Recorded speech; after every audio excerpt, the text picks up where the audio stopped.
Welcome to Ear Biscuits, the podcast where two lifelong friends talk about life for too long. I'm Link. And I'm Rhett. This week at the round table of dim lighting, we're hearing about how you occupied yourself while I was occupying myself away. That's right. And it's, last week we talked about your spring break. And I had my own working spring break. Yes. Let's be real. Like a working lunch. While the cat's away. And that's when I recorded my illustrious Jenna podcast. Yeah. Which, Jenna, people love it. People have been loving your podcast. People are now going. Oh, it's my podcast. Yeah, that was your episode. All about Jenna's SoCal challenge. Everybody's doing that now. Everybody's doing it thanks to Jenna. He's getting in the ocean, getting in the snow, getting in the desert. I mean, you got to work your way get up in to all that the now. things. But then the week after you got back, which we didn't talk about last week, we might have alluded to a little bit, was that we met up in North Carolina. Oh, hell yeah, we did. And Worked. we did We worked it so hard. we filmed the dream, baby. Man, we had dreamed up some stuff. so excited. I just want to like give you a little Taste. touch point here. We're still not telling you the name of our new We series should do that soon, though. on the Rhett Link channel, but it is coming out in August, and we shot principal photography for 2 different episodes back in North Carolina. Mhm. One in our old stomping grounds, and one in like in a slightly different location. I'm so excited. I'm about feeling it. so good. I've Well, been telling, yeah. all my family and friends who I can divulge some of the details. I kind of tell them, okay, well, this is what happens in this one, and this is what happens in this one, and this is what we shot, and this is what happened. And Right. and also while we're doing it, I'm so excited. I'm so excited about what's happening as we're making this show. Yeah, my experience is this tension between caring about it so much that it's not like shooting a scripted television series or a movie where it's like, as long as we can make our days and everything's planned out right, then we know we're going to get it. Like the way that we're approaching this show is that there's so many question marks, so many open-ended places in our outlines that are like ... Hopefully this will happen, but maybe something different will happen.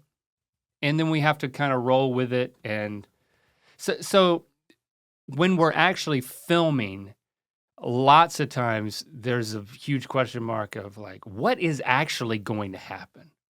We know what we wish will happen, but this is not all under our control. So there's that kind of, there's a tension of being on edge about that, making sure we've got it. But then also the flip side is, this is what we've planned out and what we've been so excited about, and we're actually doing it. So I want to make sure that I'm enjoying it and saying, oh yeah, this is it. We are doing it. Yeah, and that's a really difficult thing for me to do, is to enjoy the process. But I've noted, either because I'm a little healthier than I have been in the past, like mentally, in terms of my perspective, Yeah. or just because it is what it is, and we're making something that is exactly what we want to make. I don't know. I found myself having this sense of satisfaction, and also the unpredictability, the things that are outside of our control in each step of this. The thing that hit me with those 3 days that we shot is that at the end of each day, especially the second and the third day, where we were kind of shooting the ends of 2 different episodes,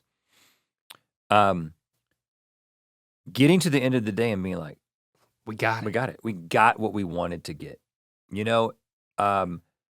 Just fills me with this incredible feeling. It's a relief, then it's an excitement. I'm like, wow, this is actually going to be a thing. Well, in that sense of this is the case whether it's scripted and again it's a little bit of a hybrid, but whether it's scripted or not scripted, whatever we're shooting, and whether it's what we're shooting now, what we've shot in the past, there is always this sense of I kind of just have to trust the process and trust the vision because you do tend to get lost in the moment.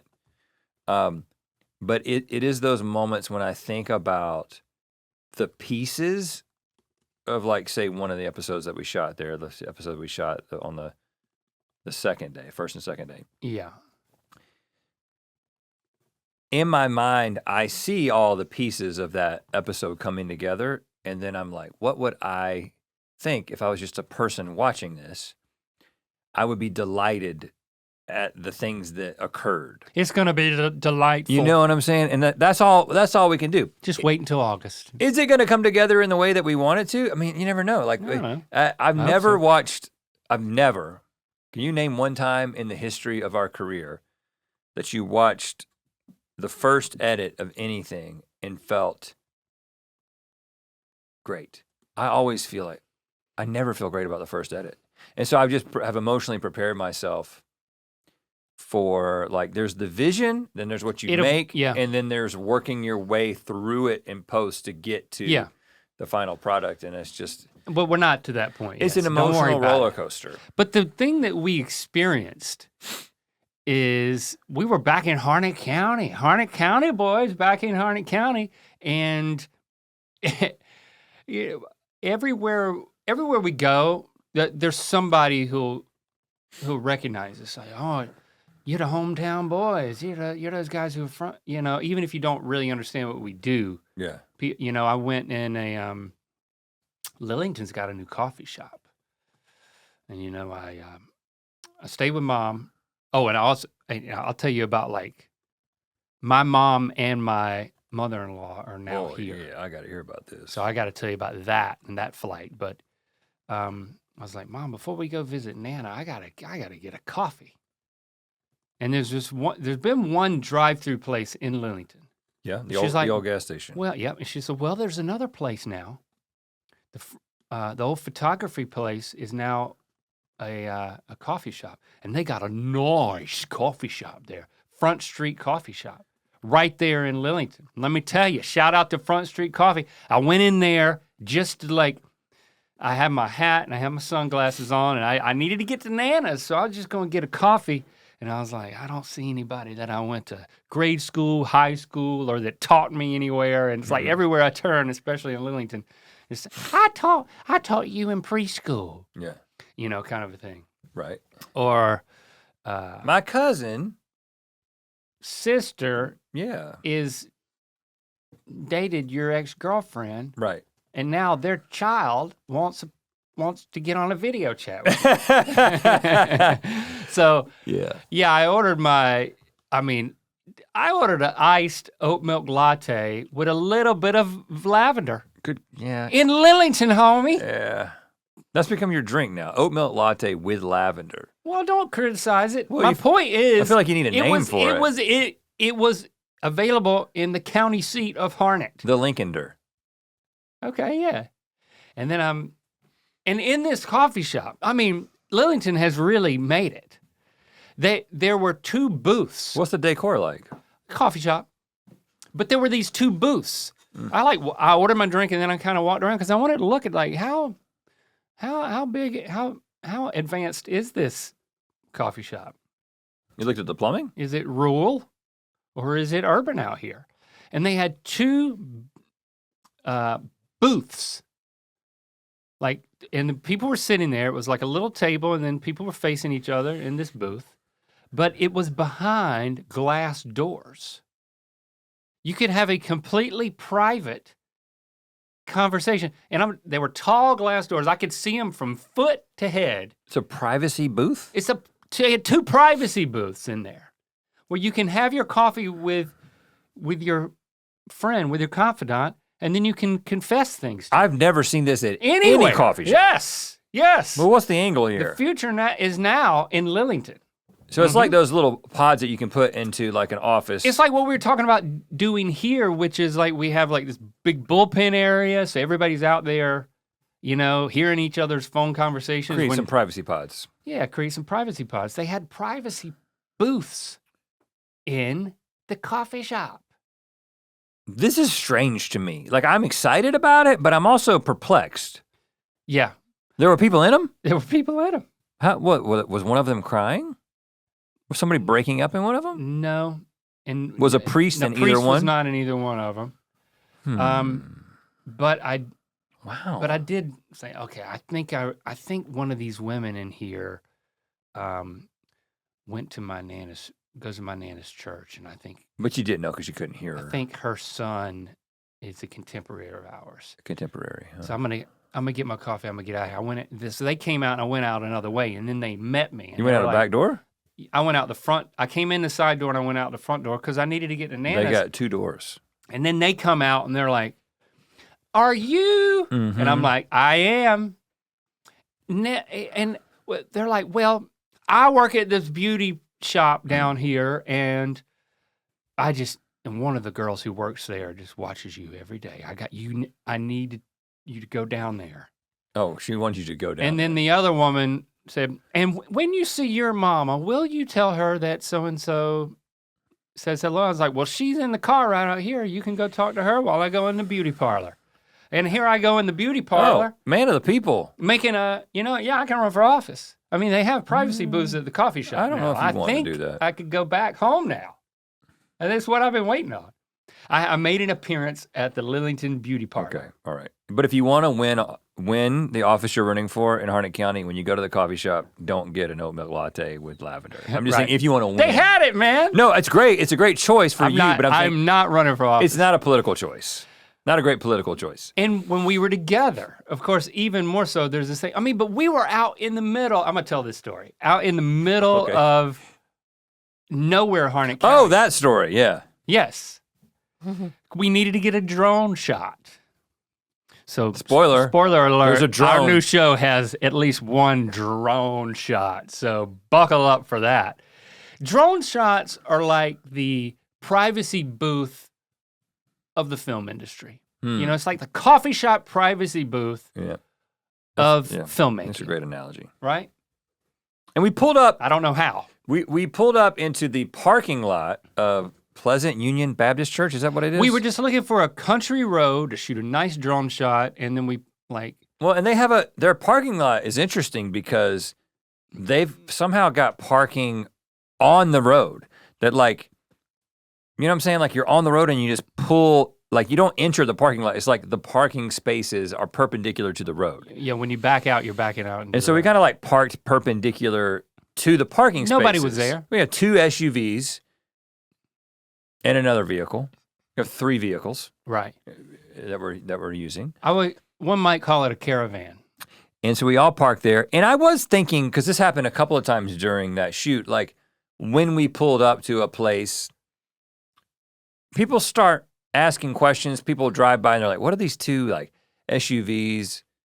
What are these vehicles doing? Because I don't know what's happening. Oh, and then they come out and then there's the people who come out look different. Like when they ambushed me at the coffee shop by meeting me and say, hey. And I turn around and they're like, the first thing they said was, we looked at you and could tell that you're not from around here. And I'm like, oh yeah? I actually am from around here. And then they said they knew who I was, but that was the first thing. And I was like, what about me? What about you? It looks like you're not from around there. Have you looked in the mirror? Everything, I guess. So so we pull up there and the drone, they went 100 yards down the road, not a street, in order to set up the drone shot. And it took them a while. And while they're doing that, we're just sitting back in the vehicle, just waiting, and a car pulls up, and a woman gets out. Another car pulls up, woman gets out. They're having some sort of event. Turns out this is a woman's Bible study. Women's Bible study. Women's. It's usually what I say. I mean, there's multiple women. It's not just one woman studying the Bible. But there was probably one woman in charge. I don't know how they handle it. I've never been to a women's Bible study. I've always wanted to go. Wonder what happens in there. And I look, and not allowed though. And it was a teenager, a mom, and then like an older woman. And I look and I'm like, I think we recognized it at the exact that same is time. Denise. We went to school with Denise. Yeah, Denise we went was to high school, in our like friend grade group. school, high school with Denise. She was in our friend group. So we get out of the car, and it was Denise and Denise's youngest daughter, who's 14. And then so we're like hugging Denise, saying, "Oh my God, it's been so long since we've seen you." Meeting her daughter, and then the woman there, I looked at her. I was like, "It was Miss Pollock." Mm-hmm. My computer applications teacher. I never had that class, but I knew her. Yeah, I was like, I was talking about you the other day. I need to teach my kids how to type properly. They don't know how to type. And she was like, well, I didn't teach you typing. I taught you computer application. I remember when you got on top of the filing cabinet. And I'm like, well, I don't remember that. It was filing. You were filing. I don't know. I was raising hell in one way or another.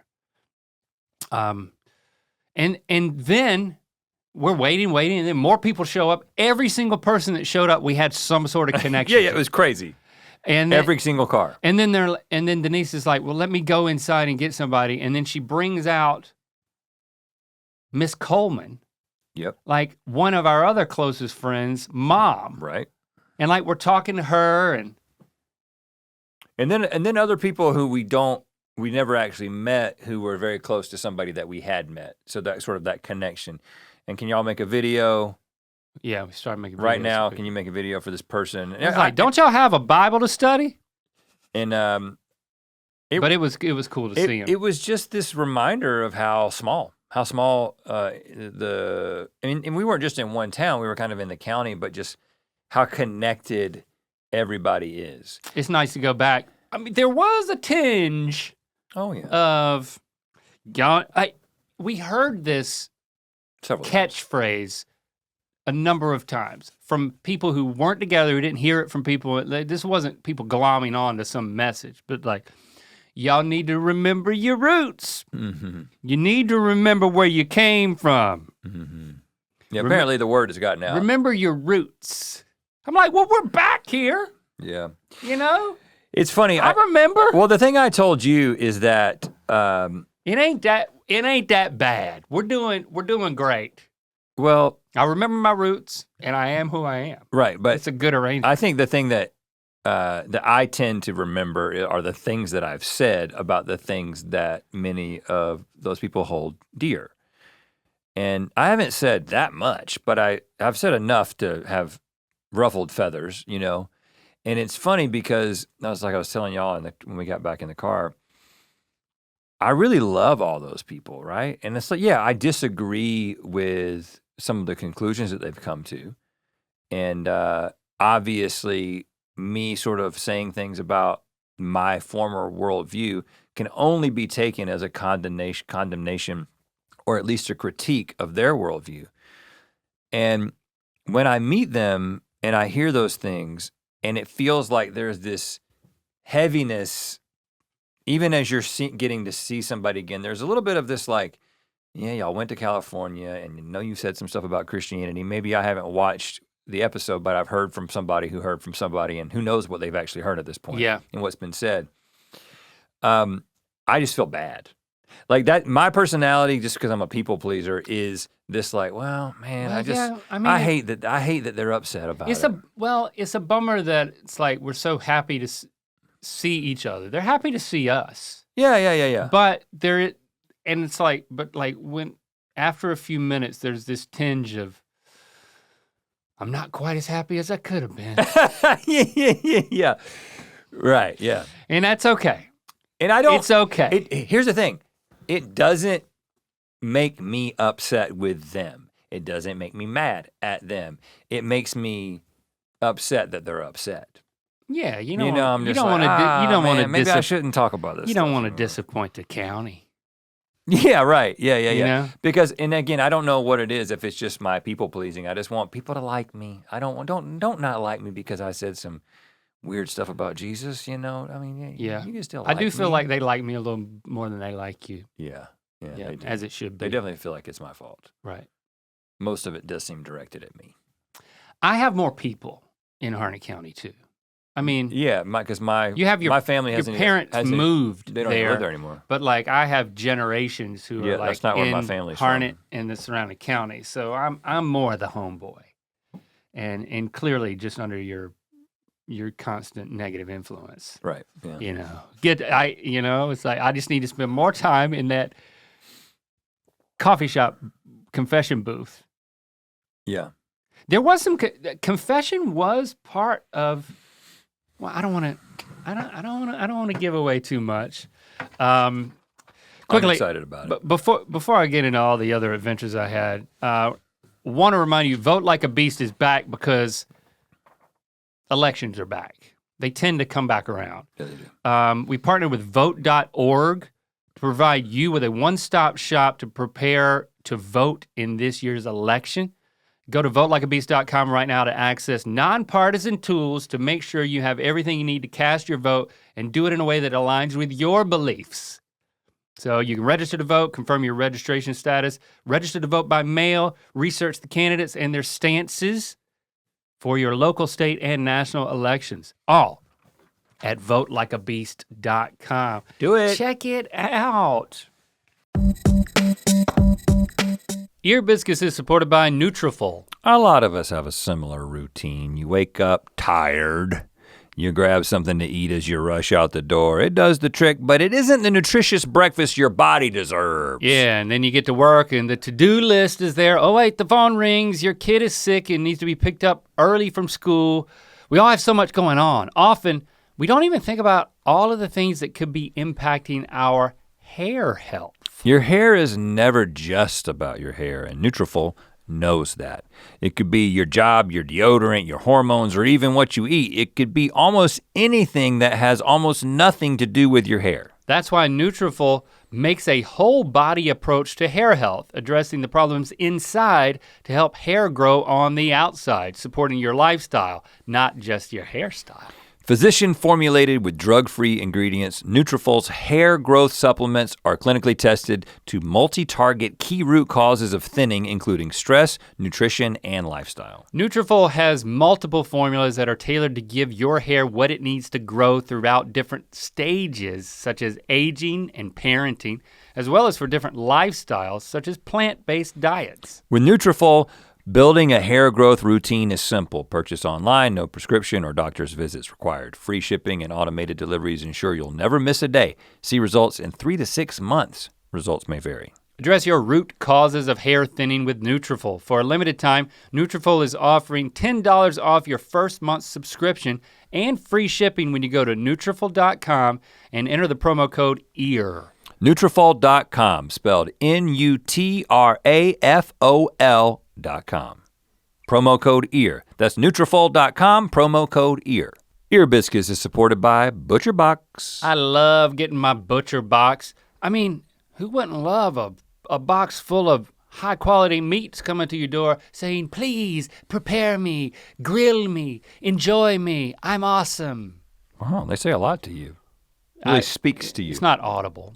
Butcher Box keeps your freezer stocked with high quality meats, 100% grass-fed beef, free-range organic chicken, pork raised crate-free, and wild-caught seafood, no added hormones or antibiotics. They got free shipping delivered right to your door, and each box comes with curated tips and recipes to help you figure out what you want to have for dinner. Plus, they have a variety of high-quality cuts, and the prices really can't be beat. I mean, where else can you find free protein for a whole year? Today, ButcherBox is giving you free ground beef for the life of your membership, plus an additional $20 off your first order. Go to butcherbox.com/ear and use code EAR to get free ground beef for life plus $20 off your first box. That's butcherbox.com/ear and code EAR. Ear Biscuits is supported by Rosetta Stone. Do you want to learn Japanese? My son Lando does, because a lot of the shows that he's into, he's watching with subtitles. But maybe he can just learn Japanese and get right into it directly. So I'm gonna hook him up with Rosetta Stone, the most trusted language learning program available on desktop or as an app that truly immerses you in the language you wanna learn. They've used trusted experts for 30 years with millions of users and 25 languages offered, some of which include Spanish, Italian, German, Korean, Chinese, and Polish. Rosetta Stone immerses you in many ways and is built for fast language acquisition. There are no English translations, so you really learn to speak, listen, and think in that language. Plus, their built-in true accent feature gives you feedback on your pronunciation so you sound good when you speak. And it's an amazing value. You get all 25 languages for a lifetime at Rosetta Stone, and they're offering a 50% off. That's a steal. Don't put off learning that language. There's no better time than right now to get started. For a very limited time, you can get Rosetta Stone's lifetime membership for 50% off. Go to rosettastone.com/ear for 50% off unlimited access to 25 language courses for the rest of your life. Redeem your 50% off at rosettastone.com/ear today. Let's see. So let me go back to when you were on spring break. Like right before you left for spring break, we got a text from our friend Daniel, who was our director on Commercial Kings. We've kept in touch ever since. Great guy, good friend. You know, him and Sarah, great couple, great friends. We just love them to death. Love them to death. We just love them to death. And he reached out and he said, "You boys want to go see?" And he like listed a movie. I didn't pay much attention. I was like, "Oh yeah," he invited us to go see a movie next week. And then you replied and you were like, I'm out of town. I'm gonna be out of town. I can't do it." And I was like, you know what? I'm gonna have some more flexibility next week, even for like a matinee type situation, Oh, really? potentially. You know, I don't like watching a movie at night during the week. You know, that's a big commitment. Whoa. Okay. Makes me a little nervous. What do you think's gonna happen? Might get stuck there? I might miss my bedtime. Might miss my bedtime. He said the movie, so I was like, yes, I want to do this. We set a time for Tuesday, late afternoon, and then we could like grab dinner with the girls. So we like had a double date afterward. But I didn't know anything about this movie, and I was like, this is great. I knew the name of it, and I knew that he wanted to see it. Late Night with the Devil is what it was called. And when you first asked about it, I just pulled it up, Late Night with the Devil, and it says something about late night host in the 80s. There's like some sort of rivalry. And I was like, okay, this will be fun. Sounds like a funny movie. And then I didn't look at anything else because I don't like it. There's certain things where having shaped expectations are good. And there's certain things when it's bad. Like going into a movie that you know you're gonna see and having all these expectations, seeing trailers, it starts to shape things too much, and I don't like that. I love going into a movie as blind as possible so that I can experience, when a filmmaker makes a movie, they're not thinking, well, I gotta make this movie for people, well, you've already seen the trailer, so you know everything that happens, so now I gotta make the movie, like, given that you've seen all the marketing. Filmmakers don't think about the marketing. They think about the film. And then the marketers like put all that stuff on it, you know? So the less of that you can let enter your brain, the more you can enjoy the film as the maker intended. Especially if it's a movie that you already know that you want to see it. Like there's no question. Exactly. I want to see the next Dune or whatever. So I hadn't heard of this movie. I knew I was gonna see it. And so I didn't look at anything else. But there's the middle of the road films, which are films that you decide to see because of the trailer. But usually I don't do that. The way I make a decision about seeing a movie is Rotten Tomatoes, though. Yeah. Unless I'll only you go look to the at movie trailers and see the trailers. if I look at them when I'm at another movie. Yeah. And I'm trying to get where I can show up late and I miss those because there's 35 minutes worth of shit before you get to the 35. movie. You don't. No. See, if you go there, 28. Just last night. Definitely 20 minutes. Last night I went to a movie, and I was like, same thing. I was thinking, I don't want to sit here for this trailer. So we got there a little bit late. We got some food. I go in, and then it's like it was a 6 o'clock movie. Same thing. It was a school night, you know, Mhm. a 6 o'clock movie. I go to the bathroom at 6:12. Mm-hmm. All the urinals were broken. I saw a line coming out of the men's restroom. I was like, this has not happened to us. We only have penises. If you have a penis, you don't have to wait for a bathroom. Nope. No. You know? It's our right. You just whip it out. It's our birthright as men. Yeah, it's one of the great things about having a penis. But there was a line. I was like, this is not good. And then after I waited for 5 minutes, I saw all the urinals are busted. So it's just four stalls that we're all sharing. And then I started getting a little bit nervous. It got to 6:20, and I got back, and there was still a trailer going. Of course. But it wasn't 35 minutes. I would say it was 27. 27 minutes, y'all. You can show up at easily 20 minutes after the start time of your movie. Depends on what theater you go to. At AMC. AMC. If you go to AMC, that's where I go most of the time. That's the Because case. they have the ads and all that other shit. Nicole Kidman. I don't want to skip about that. It's like, I care a lot about it. Sometimes I just watch it on my own.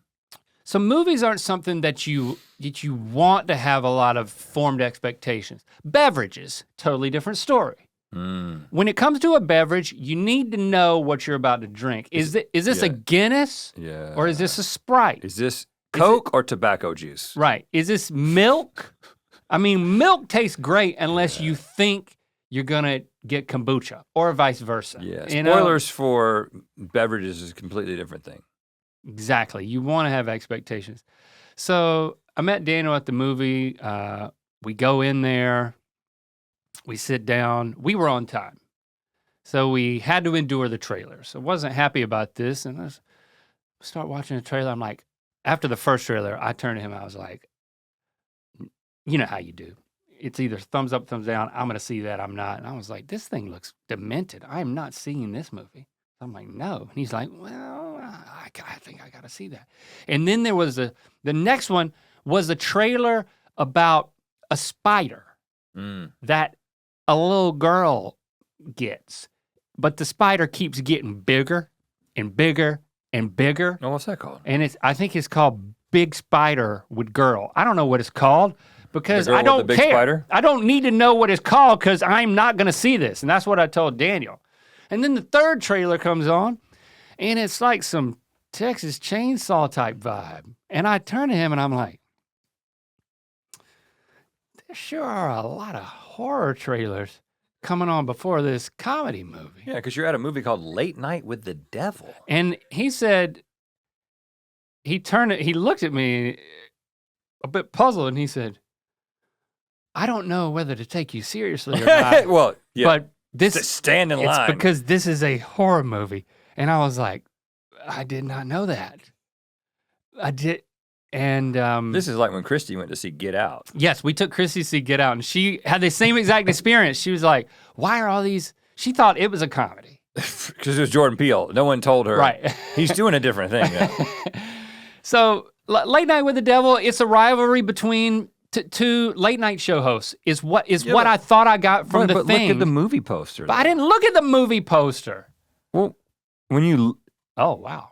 That's a horror movie, bro. It's a guy with like... That's a very cool movie poster. It's a guy in a suit, but his head is just a flame. That's scary. And this looks good, man. so then Daniel said, well, you know, when I texted you and Rhett asking you to go to the movie, I really wanted to see this movie, and I know that Rhett's really into horror movies. So I was inviting Rhett to the movie, and then I was like, well, if I'm gonna invite Rhett, probably should invite you too. And then Rhett said he couldn't go, and you said you could go, and I was like, okay.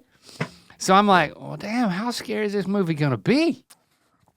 You can take it. Turns out it was like, it was more creepy than it was scary. And it wasn't like overly demented.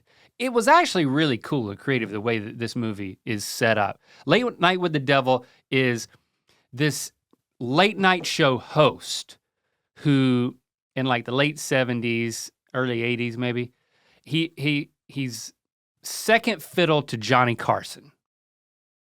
So he never can beat him in the ratings. And it's sweeps week. This is back then. It's like this is the week that they would measure using Nielsen, like who watched what. Right.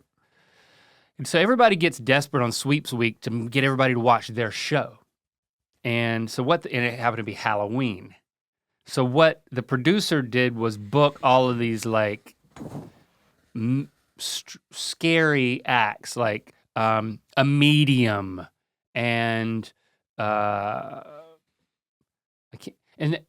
then the wife of the host is like a psychologist who has been working with this little girl who's possessed by a demon. Yes. And they kept teasing so it's the best person to be possessed is a little girl. So then what happens with the movie very early on is they set this whole premise, and then the voiceover comes on and says, the following is what aired that night, plus behind the scenes footage during commercial breaks. That's wonderful. And then the movie became the actual television show, like in real time, the late night show. And whenever the late night show would cut to a commercial, it would then be behind the scenes footage of what's going on. And so all of this like super creepy stuff started happening, like the medium is like channeling some devious and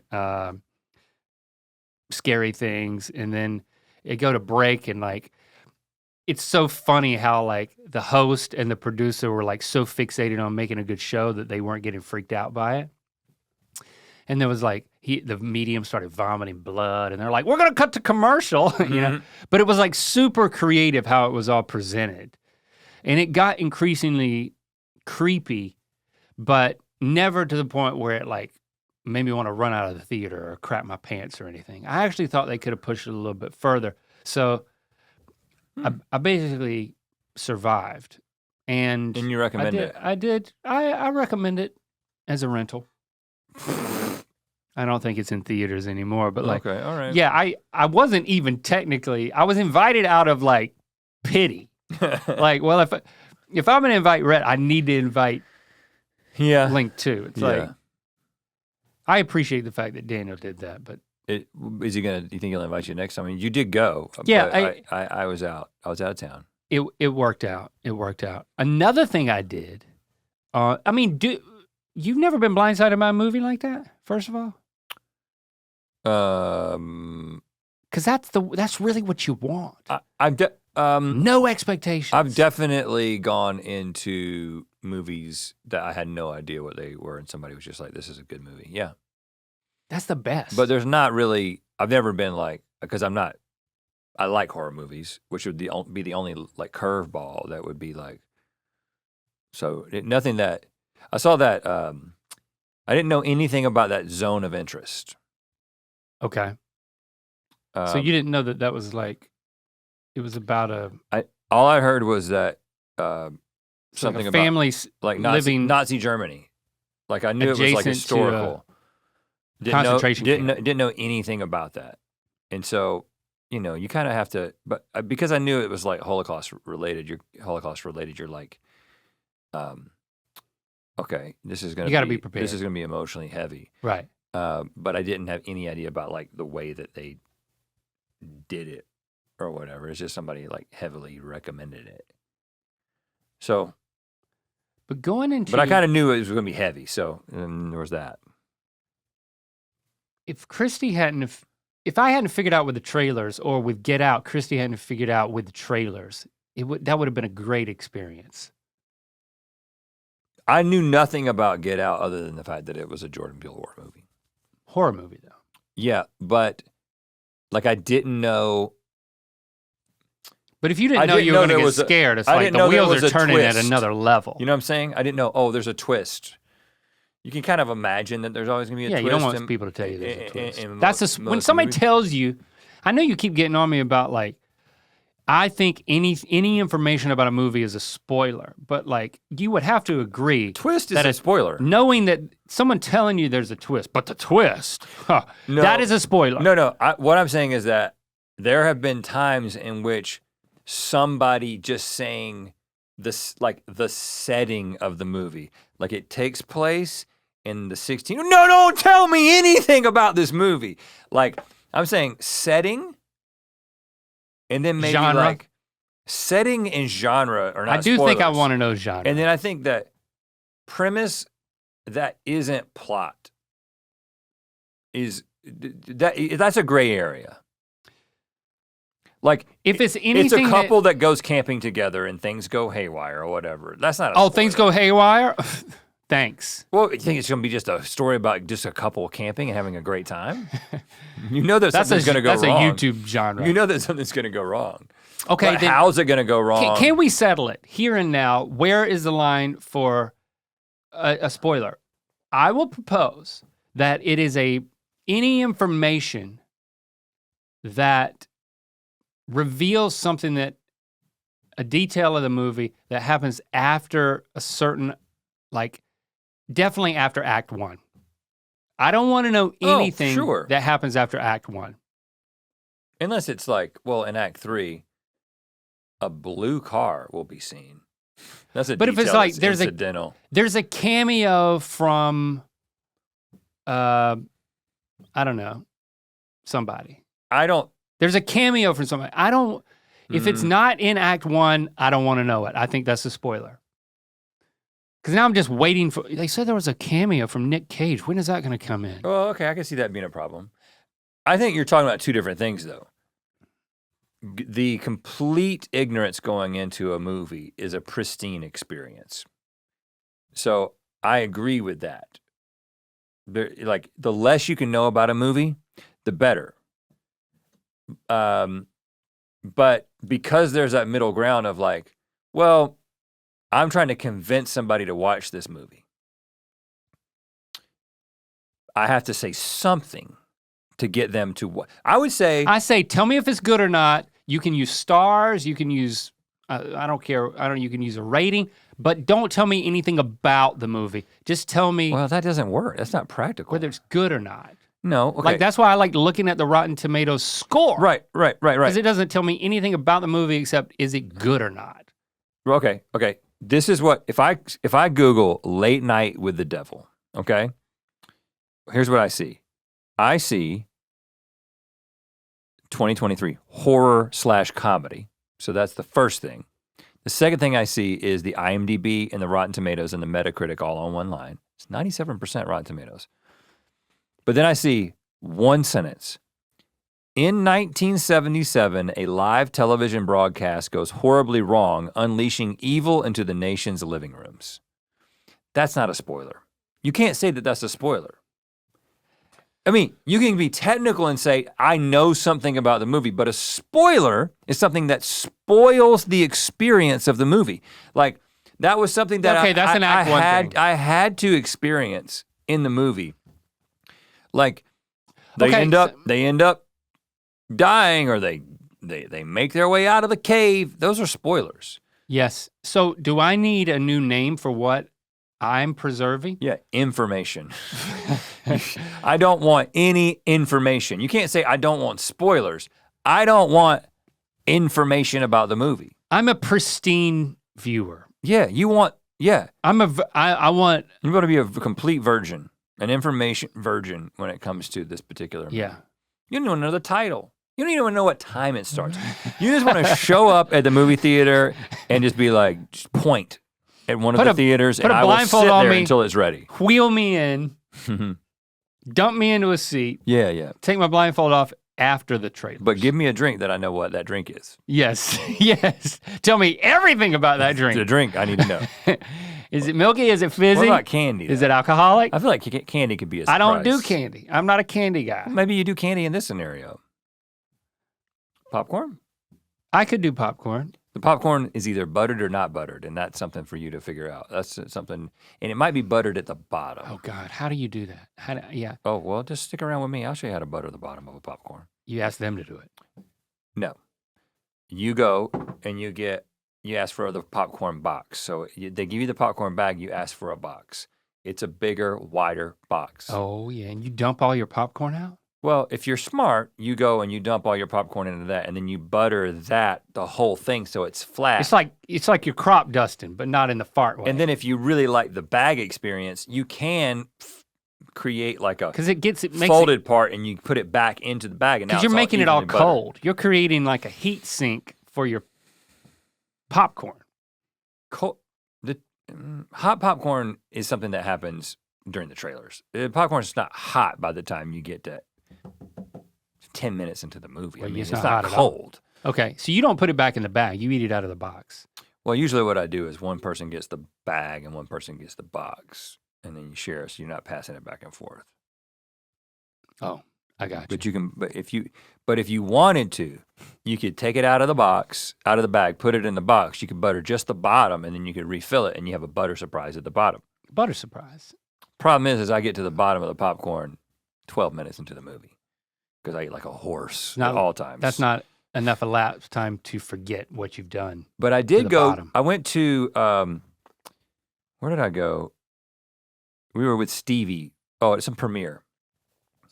And they have popcorn ready, pre-made, everybody's seat, and I just mindlessly eat popcorn like a horse, and then I'm done with it before the movie starts. They're small bags. I'm looking at Stevie, and she's doing something that I've never thought was possible. She's eating one piece of popcorn at a time, like reaching in with her long fingers, grabbing one piece of popcorn and eating it, and like.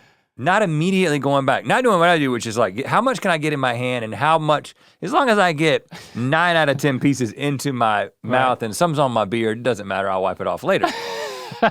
She's just so clean, just one at a time. And then I noticed she made it looked like there was no progress being made. And the movie starts, 10 minutes go by, she's got the popcorn, she hasn't touched it. I'm like, you gotta finish your popcorn. And she just hands me the whole bag. And I just horsed her bag too. You horsed her bag. I horsed 2 bags. And that was bad popcorn too. It was horrible. It doesn't matter. No butter surprise. No taste. Yeah. Speaking of horsing popcorn, I feel like I need it to be like an oat bag. I need to you need a strap. Put it around my ears and just straps. sit there. Okay. And I just got candy and drink in the other hands, and I'm just horsing popcorn the whole movie. It might be a distraction. They'll try some other weird shit at like a theater. Like I took Lando to see Dune 2, and long movie. He got freeze-dried strawberries coated in chocolate. Huh. It was in a bag. It was a snack bag. It wasn't like somebody's grandma made it. Nobody behind the counter was making this. Yeah.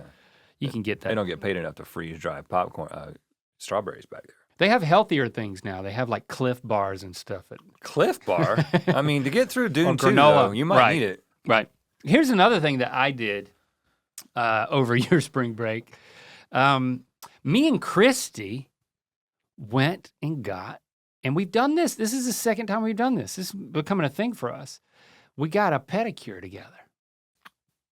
Oh, you've done this in town before? Not like on vacation? In town. Oh, a local pedicure. Christy doesn't love massage. I like massage. If I'm going to do something to treat myself, I'm going to get a massage. She likes to get a pedicure. So she's got this place she goes. And I was like, you know what? I'm gonna go with you. I was like, oh, she was like, yeah, let's go. You can get the king pedicure. It was fit for a king. Oh, okay. Is that for men only? It's for men of royalty only. Okay. So do you know what they do in a pedicure place nowadays? I've had one. You've had one? But on vacation. On vacation? I went with Jesse, and this is a home thing now for me. Yeah. There's a massage chair, so you do get a massage. My feet are so sensitive. I just laughed my way through the whole thing. Oh, really? Yeah, my feet are really ticklish and... Ticklish. I don't know. I was just kind of like, I prefer a massage. I'm not into this. It's good to get past that. It's good to get past it. Now, you also sell it to me. Well, one of the things that they did for me was they took a bag. I'm talking just like a run-of-the-mill plastic bag, and it had some sort of blue yogurt in it. Okay. It looked like yogurt, and it was hot. It was very hot. Turns out it was wax of some sort. So they put my bare not yogurt. foot into this yogurt looking, it was like bluish, like it could have been blueberry yogurt, wax. Put my foot down, it's hot. They were like, is it too hot? I was like, oh, well, my foot's already in there. They're like, no. And then it hardened kind of around my foot. They were making a mold of your foot to make a new you. Yeah, starting with a foot. That's like, I know what you're doing. You're not molding the rest of my body. And then, so like this is after they did like all the trimming and this is after that. all the clipping and the trimming and that type of stuff. Okay. They put just my foot in a hot bag. Hot foot bag, I guess is what it's called. And then what? It felt good. I can see that feeling good. Did you get a clear coat? No, but she buffed my toes, and now 2 weeks later, when I take off my socks, my big toe is just shiny. And I feel I wish I wouldn't have done that. The nail. Oh yeah. Not the whole big toe. Yeah, that's just the nail part. My nail is like glimmering, and I'm just like, you don't like that? I don't like a shiny big toe. I kind of feel like I might like that. Well, I just sold it to you. I don't know if they can make mine shiny. That's the problem. yogurt didn't do it? I got some ugly feet, man. You got ugly feet. Not ugly feet. My nails are better though. I guess if I got pedicures all the time. I'm starting to like it. I just like other people giving me attention. Yeah, well, you made that clear. I like that. And then they had a screensaver on the wall that showed like exotic locations, drone shots. Again, it's like you can't beat a good drone shot. Do they cycle back? Yeah, they cycle back. Okay, yeah. But my dentist does that. My dentist has pictures that he has taken while traveling the world. Oh, I don't think that the pedicurist took these pictures. Oh, he did because he's in quite a few of them. Oh, so you watch a slideshow of your dentist? I mean, he told me this. He's in some of them. I remember this. He's quite a photographer, but they do cycle back after a while. But he's been lots of places. So when we filmed in North Carolina, you stayed a few more days. I went to my mom's house, and then I said, you know what? I'm gonna fly you and Christy's mom out here. But I had a day, and that I could do what I wanted while I was in Raleigh. And I had the best day ever doing my own thing. I decided I was going to, there was a couple of record shops that I'm a fan of in Raleigh. And I was like, you know what? I'm gonna make this a record shopping day. And checked out of the hotel at noon. And then I proceeded to go record shopping. Guess how many record shops I went into in an afternoon? 4. 7. What? That can happen? In Raleigh has so many record shops, and they're also they're close to each other, like going from one to another. What part of town are you in? Like centered around downtown Raleigh. You walked to all of them? No, I didn't walk. Everyone was like a 10-minute drive, less than 10 minutes to the next one, sometimes 5 minutes. I told you Raleigh's cool, man. I could have gone to 9. I could have gone to 10. I told you, man. But they started closing, and I couldn't do it. And I just had the most amazing day, like taking this DJ stuff to the next level, man. I got to do my shopping. Did you buy some stuff? I was like, I'm gonna buy some at every place. That happened for the most part. Shout out to Nice Price on Hillsborough Street. Man, I got to give my shout outs here. Uh-oh. This is I went to the Vinyl Destination. Shout out to Sound Off Records, owned by a mythical beast. They also repair your hi-fi equipment. Nice Price Books and Records is right next to the coffee shop on Hillsborough Street that we used to go to. Get the triple mocha. The Caribou Coffee? No, the triple mocha down there. Oh, Cup of Joe. Cup of Joe. Shout out to Hunky Dory. I went in there. You can also get a beer there. You get yourself a beer, and you search for the records. So much beer in Raleigh. Oh God, there's so much beer. I wish I liked it more. There's just so many breweries. Beer and vinyl, that was great. Also, the Poorhouse, the venue downtown, like great the music venue. The upstairs is now just a record shop. And when you're sorting through the records, they have these like flip down cup holders where you can put your beer. You buy a beer and you just shop for records. Listen, it's do awesome. you believe me now? I've been telling you about how cool Raleigh is. This has done it for me. And how much it's changed since we were in school there. And yes, the food, the Food's good. nightlife, apparently record shops. I'm just telling you, man. My favorite record shop. I'm spending a lot more time there. The one, if I have to go to one, my favorite record shop is Sorry State Records. So shout out to my boys at Sorry State. And the thing that I was always hoping would happen finally happened. You're looking through the crates and you find something that you kind of had in your mind, that you knew about, but you knew it was in very limited supply and you didn't think you would ever be able to get it. And you find it. Like, what was that? I'm really into a hip hop producer called The Alchemist. He's my favorite. And there was this used record from The Alchemist, a Currency in The Alchemist. And I'm like, oh, this is great, I'm gonna get this. And then when I took it up there, along with like 4 other records that I bought at the same time, the guy, Sorry State, was like, the guy who brought this record in and sold it to me, also, if you look behind this thing over here, he had it hidden. He was like, you'll find another one that he brought in. And I got this one out and it was the Alchemist Sandwich. And I was like, oh, this is hard to find. I've been hoping to find a record like this. Now it costs $100. What in the world? It was a $100 record, but it's super cool. I got it in there, I'll show it to you, but it's, Is this modern day? Yes, this came out in 2022, actually. But there was only 200 of these made. And I'm just in a record shop in my home state of North Carolina, and some collector had bought it. It was sealed, unopened. And on his website, by the way, on the Alchemist website, where he sells all of his records, he sells it for $100 there. So it wasn't like it was a big price hike. It was very fair. Mm-hmm. But it's a collector's item. And it was just such a thrill to be like, that was like the next to last place I went. And I'm like, yes, this is why that's why I'm the crate digger, man. What did you eat that day? Because that's what I'm interested in. I ate at the chicken shop. Ashley Christensen's place? Yes, I ate at Beasley's. Yeah. Yeah. Chicken and honey? Chicken and honey. Whatever it is. I ate at that. And it was great. Yeah. I mean, some places you can get like a fried chicken and it's like really good.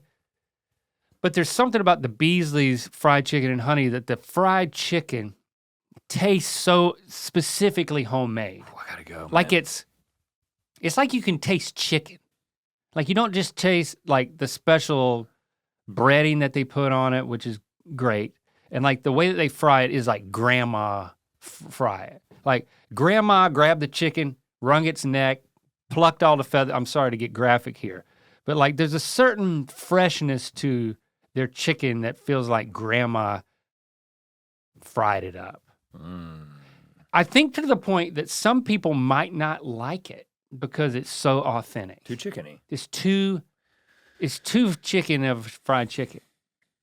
And they had amazing biscuits. They had a pimento mac and cheese slab. It was just like a slab. There's so much good food. And so much of it has like that. And they have beets. I was like, a southern like. I gotta order the beets. I don't know. I just like beets. When you eat a lot of fried food, you need something to cut it, like a pickle or some good beets. But then I went home to mom and like we had to get up at what was the equivalent of like 2 a.m. Pacific time. Yeah. You know, it was like tough. You get to get on that first flight. I went and I picked up Miss Mitzi, Christy's mom. Wait, this is a big event. Christy's mom, yes, because Christy's mom, 72 years old, never been on a plane, never flown anywhere, ever. And how would she characterize? Because some people are like, I'm afraid to fly. How would she characterize why? Just didn't have a need to go anywhere, but also didn't have an appetite for it. I think it wasn't an exciting prospect to her. Okay. You know, she had a chill pill, like a little anxiety pill, Okay. if she needed it. But she didn't have flight anxiety the way that Christy does. Okay. And of course, hearing Christy talk about her flight anxiety and Christy's sister's the same way, it was like, no wonder you never want to get on a plane. It's like, so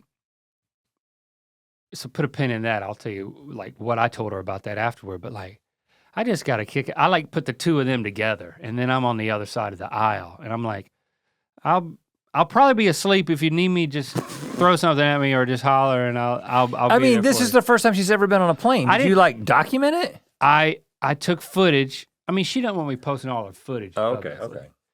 But yes, I was taking pictures of Granny and Grandma, Thelma and Louise, like rolling through the airport, checking in. Was she like amazed by like thinking? I mean, she kept her cool, but like the thing that I noticed when we start to take off, I'm filming her because I wanted to show it to her daughters and to the family.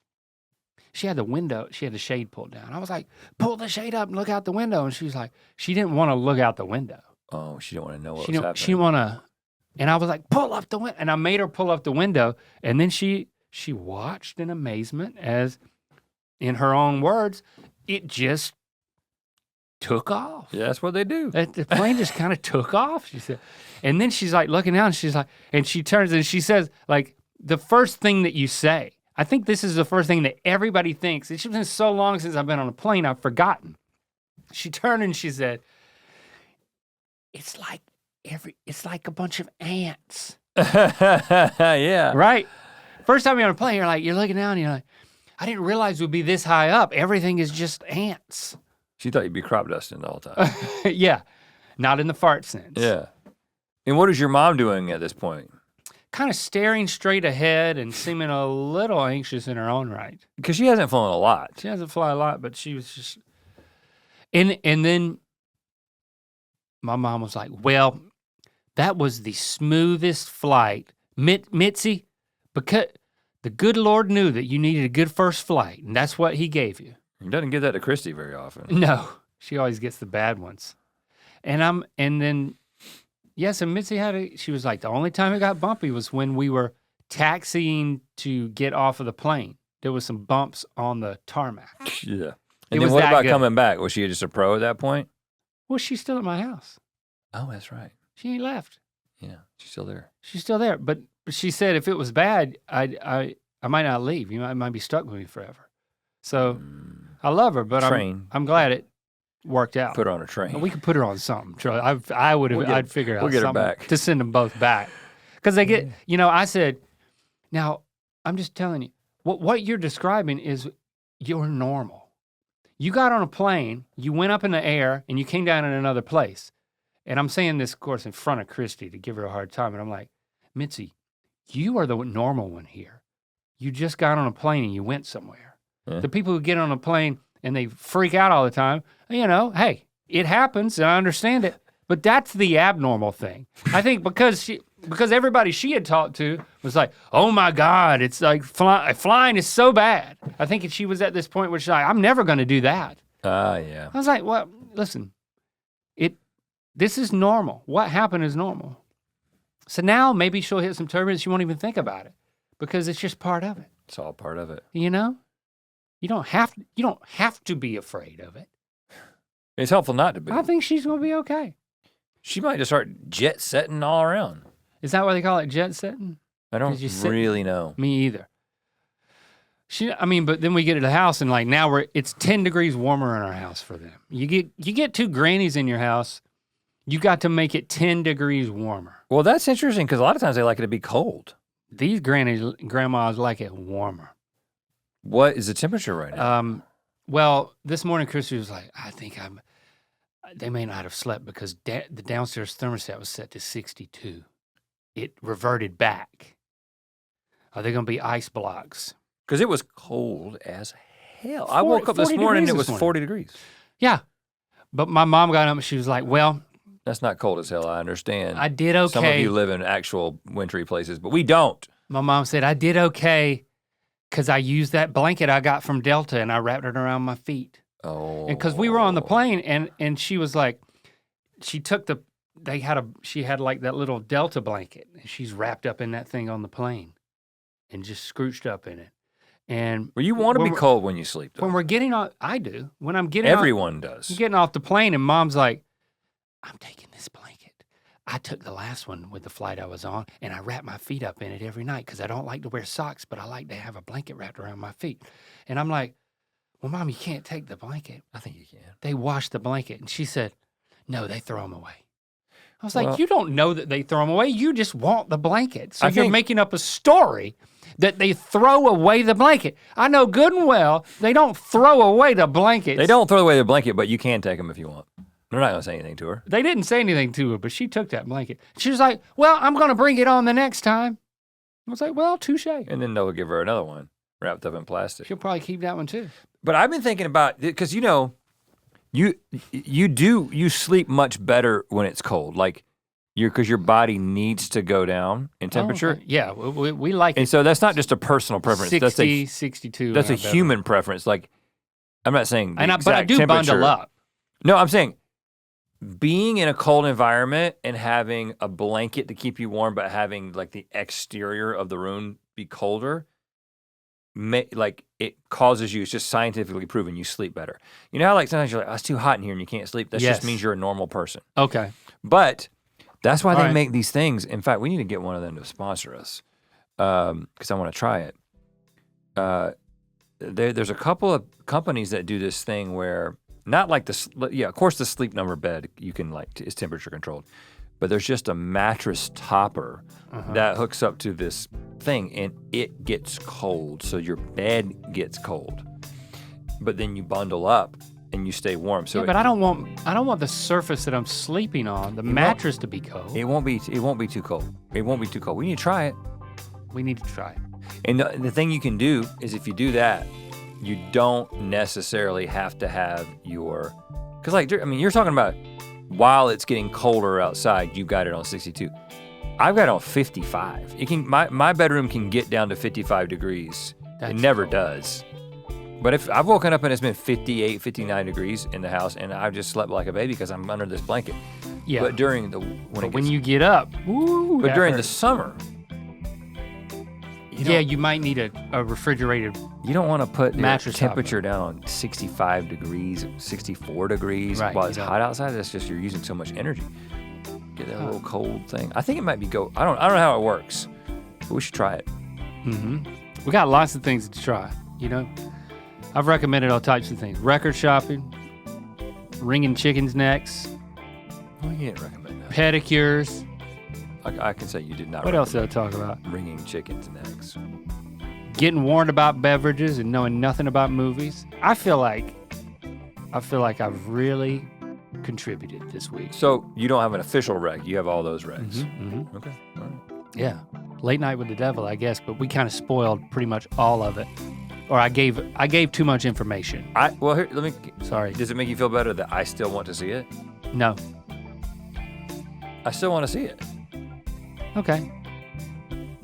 Give us a call. Let us know what you think about any of these things. I still want to watch Three Body Problem, even though I read the book. I know you do. 1-888-EARPOD1. Talk at you next week. Hey, Rhett and Link. This is Madison from Bakersfield, California. I just watched the episode where Link talked about his family trip to Yosemite National Park. I was a park ranger in Yosemite last summer, and I just wanted to let everyone know you were not exaggerating about the John Muir Trail route up to Nevada Fall. That trail has for sure ended marriages. It definitely almost killed me when I hiked it. Okay, love you guys.